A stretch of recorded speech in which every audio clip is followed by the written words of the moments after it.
J'ai voulu que la campagne soit à l'image du maire que je serai, c'est-à-dire proche, au contact des habitants, dans tous les quartiers de la ville, au quotidien. Je crois que le mandat de maire, ça ne peut pas se résumer simplement à la place Stanislas et à l'hôtel de ville. Maire de Nancy, c'est aussi et d'abord et avant tout maire des Nancéennes et des Nancéens. Et donc cette permanence, elle sera mobile, elle ira tout au long de la campagne avec toute l'équipe à la rencontre des habitants dans tous les quartiers de Nancy. Et en plus, elle a été fabriquée par Lily et Rami pour la campagne, avec à la fois du bois, beaucoup de bois vosgien, et puis des matériels de recyclage.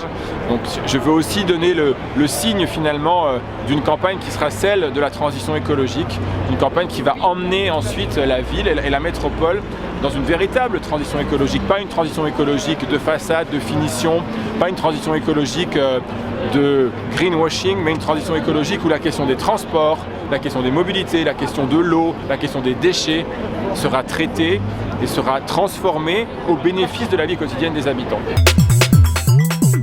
Moi, je veux que la police municipale soit une police de proximité. Je veux que la police municipale soit présente dans tous les quartiers, soit présente de façon permanente, avec des brigades d'îlotage. Et donc je veux pousser les effectifs de la police municipale à hauteur de 100 contre 70 aujourd'hui sur la durée du mandat. D'ailleurs, je ne fais en cela que concrétiser une promesse que le maire n'a pas tenue, puisqu'en 2014 il avait annoncé 100 policiers municipaux, ils sont 70 aujourd'hui. Et 100 policiers municipaux, cela mettrait finalement Nancy, ville de 100 000 habitants, de plus de 100 000 habitants, à la moyenne nationale des villes de cette strate, c'est-à-dire un policier pour 1000 habitants. Nous sommes aujourd'hui à 0,7.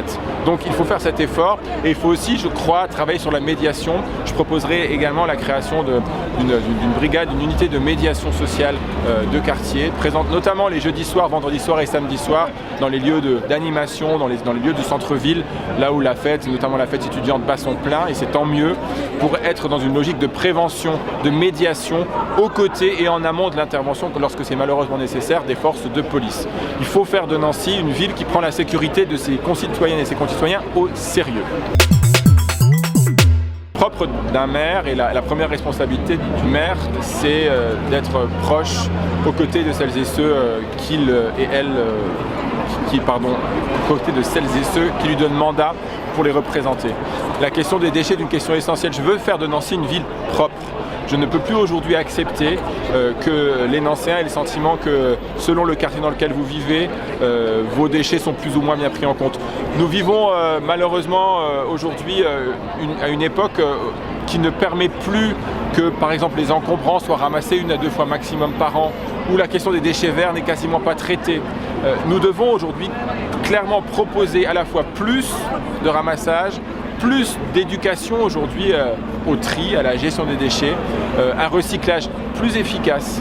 Et je veux aussi faire des citoyens des acteurs. Voter, c'est bien, c'est essentiel, mais c'est insuffisant.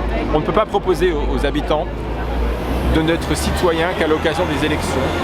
Et c'est la raison pour laquelle je proposerai que les conseils citoyens de quartier d'abord soient ramenés à une échelle aujourd'hui de proximité. Les quartiers sont trop grands à Nancy. D'ailleurs, les habitants de Nancy ne se sont pas trompés, ils ont été beaucoup moins présents dans les conseils citoyens que dans les anciens ateliers de vie de quartier.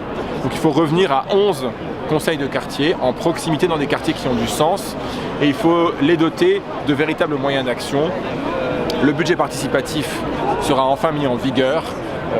Il faut avoir une ambition forte, et je proposerai que nous ayons aux alentours d'1,5 million d'euros par an, c'est-à-dire 10% du budget d'investissement de la ville, qui soit consacré à ces conseils citoyens. En clair, que les citoyens puissent décider eux-mêmes de l'affectation de ces moyens pour aménager leur quartier, le transformer, l'embellir au quotidien. Ce sera une liste profondément renouvelée, une liste, c'est d'abord une liste citoyenne de femmes et d'hommes qui, pour la plupart d'entre eux, s'engagent pour la première fois dans la vie publique, dans la politique, qui n'ont pas de carte dans aucun parti et qui auront une large place sur cette liste et dans l'équipe municipale demain.